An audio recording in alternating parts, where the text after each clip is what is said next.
Interview presented by Canaceutics Medical Dispensary, proudly serving New Mexico cannabis patients with trustworthy all-natural medicine since 2010.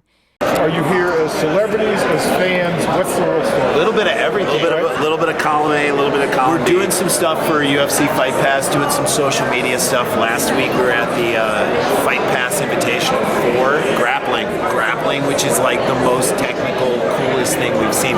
No octagon. Like every time they were getting near the guys who were announcing, it was like computers. You're near the computer. Watch out. And that was really fun, and that was cool. And we're here, and we'll be in Salt Lake City and then Boston. See you in Salt Lake City. That's wonderful. What about the bare knuckle? Have you ever danced down that lane? We have not yet. I've seen a little bit of it. It's amazing. It's incredible. I mean, that's raw. That is seriously raw. Here's the real question. You two in an octagon.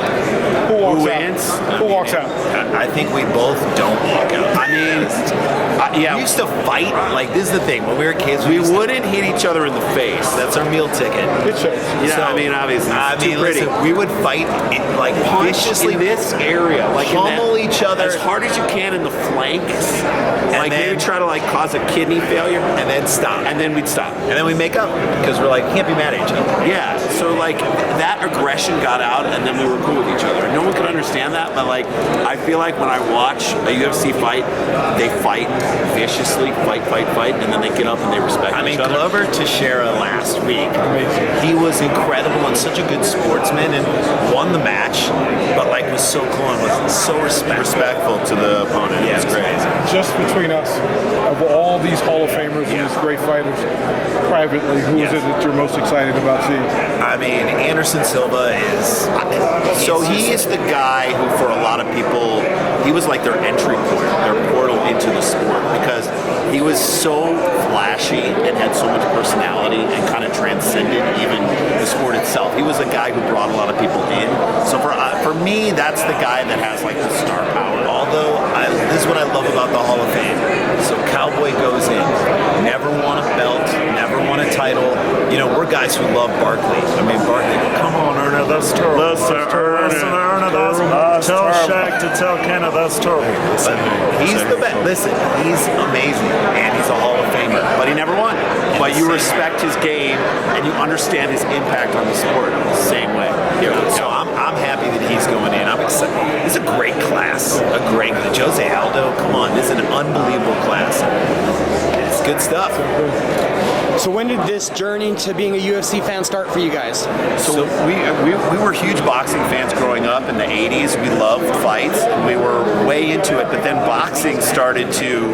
So we were fans like Hagler, Hearns, Sugar Ray Leonard, Hagler, Sugar Ray Leonard. That weight class. A real heyday of boxing. It was like a heyday of boxing. Like Leon Spinks and Larry Holmes. Larry Holmes was our heavyweight growing up.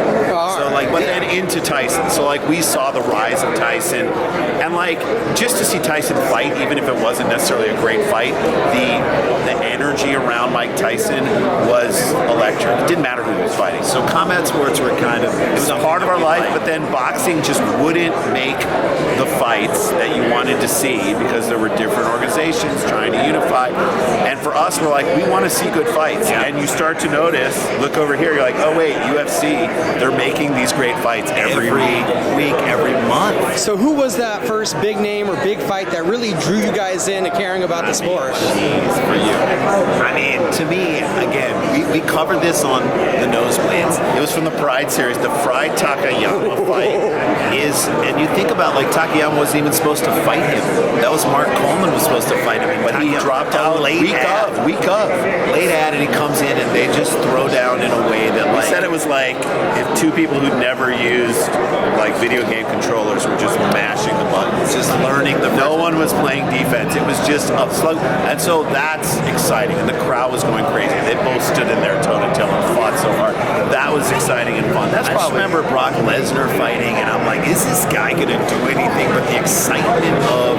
I realized that his wrestling background had a lot to do with what he was doing. And then I saw him get beat in a position that it looked like he was on top, and I'm like, oh, there's so much more to this sport that people don't really understand, that you can be on your back and have the top position, so to speak. And then with our show, The Nosebleeds, we're now going back almost behind those moments to the earliest moments, like UFC 1 in Denver. Do you guys choose what fights you're going to analyze? So and the Fight Pass crew. There was like an unbelievable UFC Fight Pass group of guys who are just, they understand it on a level that even is like encyclopedic to us. We're like, what fights do you want to see us sort of take a look at? And they understand also that like, it's not necessarily, it doesn't have to be the best fights of all time. You want to have some weirdness in the fight, like anything Butterbean, and we're down. I'm in, because you know it's going to be funny, and you look at him and you're like, he looks like an adult baby, and he's fighting, or like him fighting another big dude. It's like two bears, like two grizzly bears going at each other. Like that's exciting and fun. So like they've helped us find those early fights, and you can kind of track and see how far the UFC has come since those early days, when it almost was like this discipline fighting against this discipline, sumo against sabate or sumo against jiu-jitsu, and it's fascinating. And you guys, have you already covered it? Favorite fight each? Favorite fight? I mean, Fried Takayama's mine. I don't know about yours. Yeah, that's probably. I hate to do the same. I know, that's so weird. But that fight was so electric. Thank you guys. All right, we'll go with that one, because that's like Pride Series, a little off the beaten path. Like, I love that fight. It is the prototypical Pride fight, I think, if you're going through UFC Fight Pass. Yes. And just like how long it took Don Fry to come down from wherever he was coming to get to the ring, like that in its own thing was its own show. Like he came down one platform, walked across another platform. That was exciting. That was fun.